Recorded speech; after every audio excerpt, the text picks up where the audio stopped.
नमस्कार, मी प्राध्यापिका डॉक्टर संगीता बानाईत आपल्या सर्वांचे सावित्री न्यूज चॅनलमध्ये सहर्ष स्वागत करते। सर्व सावित्रीच्या लेकींना माझा जय ज्योती जय सावित्री।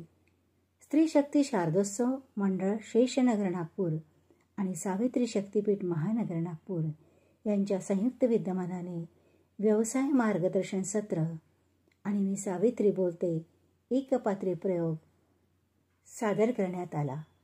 माननीय डॉक्टर संगीताताई बानाईत यांनी मी सावित्री बोलते हा एकपात्री प्रयोग सादर करून उपस्थितांना क्रांतिज्योती सावित्रीबाई फुले यांच्या जीवन कार्याची ओळख करून दिली।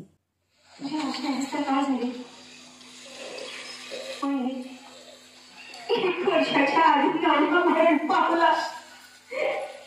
माझी जवानी एक मागाऱ्या कोठाऱ्यात गेली। मिळेल ते खायचं, तसंच राहायचं। आणि एक दिवस अचानक घरात कोणी नसताना मध्ये एका व्यक्तीने नाव टाकला आणि माझ्यासह कुकर भरला।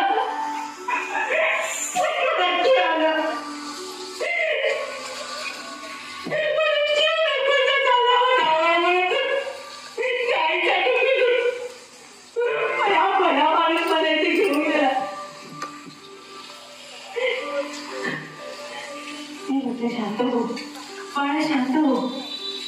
असं करून चालणार नाही। तिला धीर दिलं।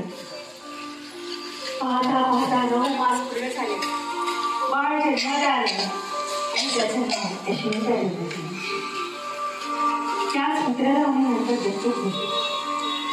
प्रवासाने घेतले। समाजात म्हणून त्रास द्यायचा त्यांना सुरू केलं।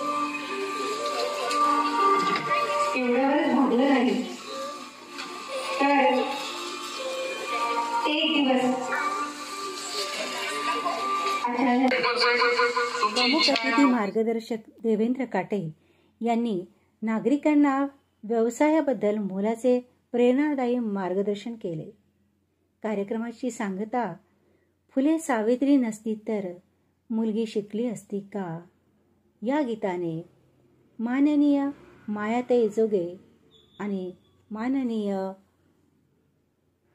माधुरी पाटील यांनी या गीताद्वारे कार्यक्रमाची सांगता केली। तुम्हाला येणारा काळ जो आहे जरी 4 लोक असतील तर 4 लोकांना नोकरी करणं लागणार आहे।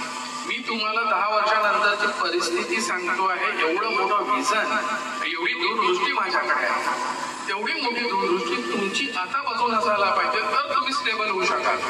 नाही तर तुम्ही ज्या परिस्थितीमध्ये आहात